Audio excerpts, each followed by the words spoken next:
Listen. Story 7. Open Doors. Each spring, our city has a day called Open Doors Day.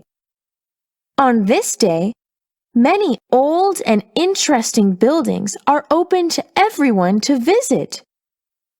Many people of all ages come out on this special day to explore old buildings that they usually don't get the chance to see. Where did I visit?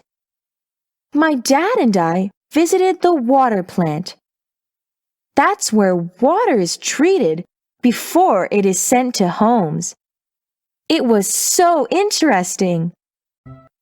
This church was built 120 years ago. Read aloud.